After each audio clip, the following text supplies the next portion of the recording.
चौधरी साहब कह रहे हैं कि एक धक्के की ज़रूरत है, कुछ टाइम बहुत मुश्किल है। जिस तरह से मैंने अली दुरानी का भी जिक्र किया, 10 से 15 दिनों में वो कह रहे हैं कुछ हो सकता है। तो आपको लगता है कि वाकई ये तमाम मामला हुकूमत के गले पड़ सकते हैं? देखिए, ये तो आज कह रहे हैं, मैंने आपको याद होगा पहले दिन ये कहा था जब ये तरमीम नहीं करा सकी थी गवर्नमेंट के, इनका काउंटडाउन शुरू हो गया।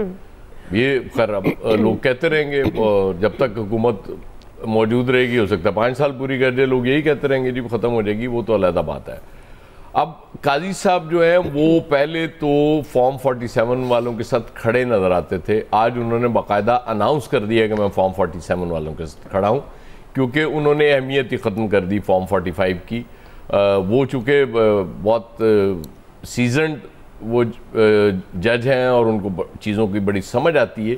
इस वक्त सिंपली एक चीज़ सामने नज़र आ रही है कि काजी साहब, गवर्नमेंट और इलेक्शन कमीशन ये एक साथ खड़े हो गए। ये ट्राइका है जो मतलब इस सिस्टम को बचाना चाहता है, ये जो चल रहा है। और इसमें ज़ाहिर है काजी साहब की फलाह भी इसी में है, उनको भी इसी में से कुछ मिल सकता है। अगर ये ना चल सका तो फिर ज़ाहिर है काजी साहब को भी वक्त पे घर जाना पड़ेगा, और वो लगता है कि अफोर्ड नहीं कर रहे।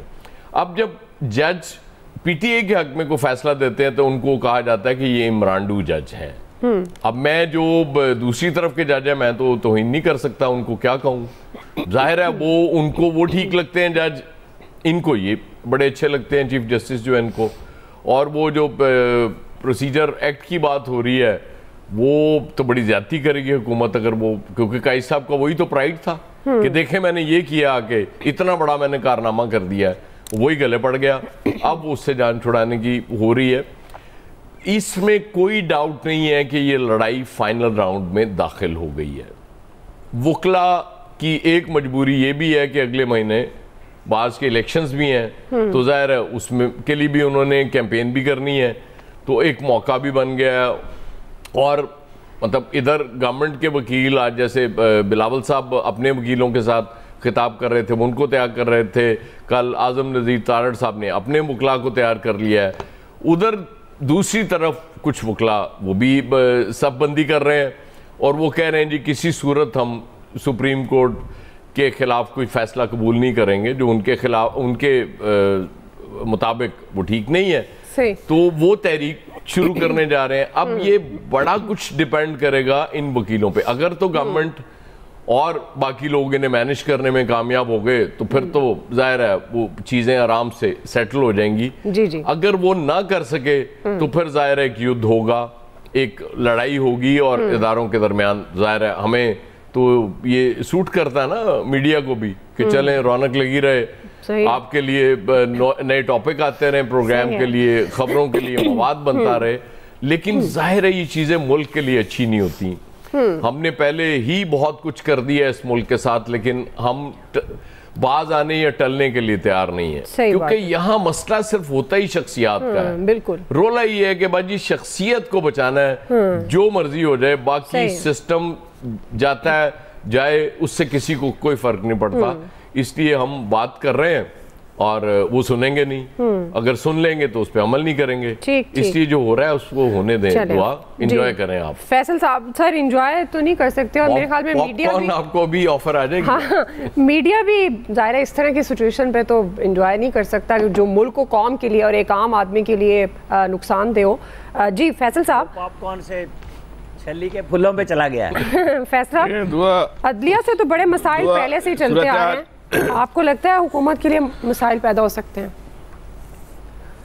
दुआ सूरत इतनी संगीन हो गई है कि अब पॉपकॉर्न से बढ़ के बाद जो है नींद की गोली पे चली गई है। इतना तनाव है, इतनी कशीदगी है कि अब तो नींद की गोली की बात करें, आप वो खानी यार यहाँ पे ना मुजाहिरा कर देना उसका। आपने जो अपना इंट्रो दिया ना कि एक नया तनाज़ा पैदा हो गया, नया तनाज़ा नहीं पैदा हो गया, तनाज़ा एक ही है। उसमें हर रोज़ जो है ना वो शिद्दत से शिद्दत तर, शदीद से शदीद तर जो है वो होता चला जा रहा है। हमने पहले भी कई दफ़ा बात की कि पाकिस्तान की जो सुई है वो 8 जनवरी को 8 फरवरी की तारीख को मुंजमद हो गई है। उससे वो आगे जो है वो बढ़ ही नहीं पा रही, निकल ही नहीं जो उससे पा रहे। ये जो काजी साहब की जो आज की गुफ्तगू है ये तो एक बहुत अच्छी गुफ्तगू है, कानून आइन के दायरे में यकीनी तौर पे होगी, मुझे इसका नहीं पता, लेकिन ये तो लगता तो ऐसे ही है कि जो आईनी तरामीम जो मंजूर ना हो सकी उसका जो है रिएक्शन है।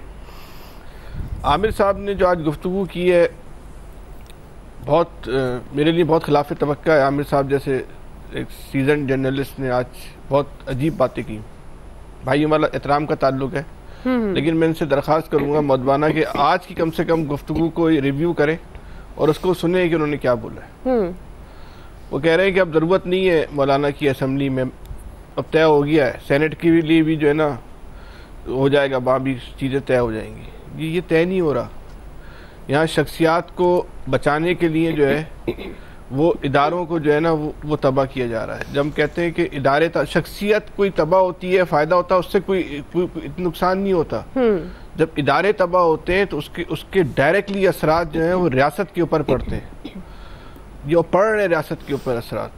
आप अगर आप यहाँ मैनेजमेंट करके मौलाना साहब को, जिन्होंने अपना कद बहुत बुलंद कर लिया है, और वो लोग जो ज़िंदगी भर मौलाना साहब पे तनकीद करते हुए आए हैं, वो भी अब मौलाना साहब को जो है वो खड़े होकर सैल्यूट कर रहे हैं। अगर आप मौलाना साहब को इस तरह मुश्तैल करेंगे तो फिर मौलाना साहब भी जो है वो सड़कों के ऊपर होंगे।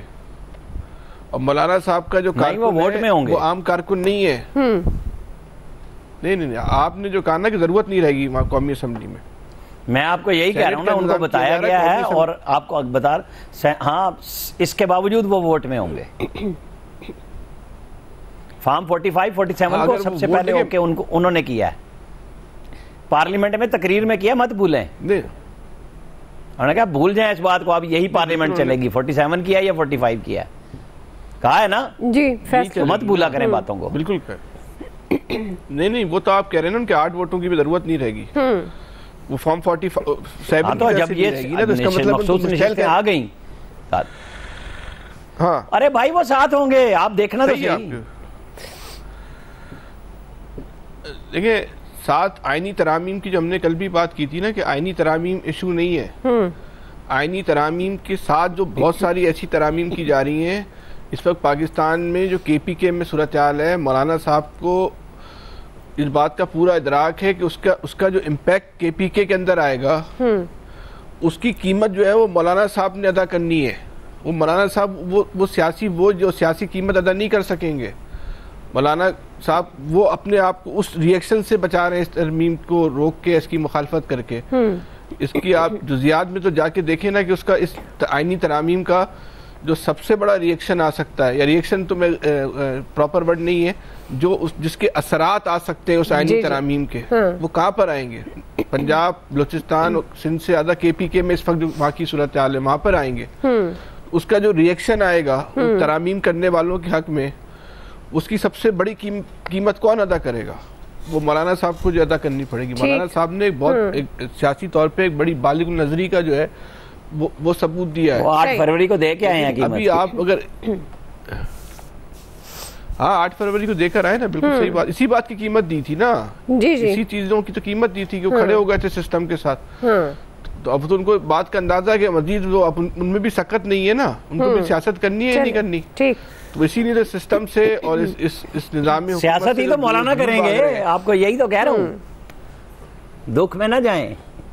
ये अच्छी मुझे क्यों दुख होगा? चले, मैं तो आपको मुझे लग रहा है आप खासे बददिल हुए हैं। यहाँ हमेशा ही चीफ जस्टिस साहिबान की तकरीरें आती हैं और कुछ नहीं होता। मुझे पता है दुखी दिल से बात कर रहे हैं आप। चलें, फैसल साहब मुकम्मल करें। कोई बात नहीं, मुरब्बा बनाएं और खाएं। आखिरी जुमला नहीं, देखिए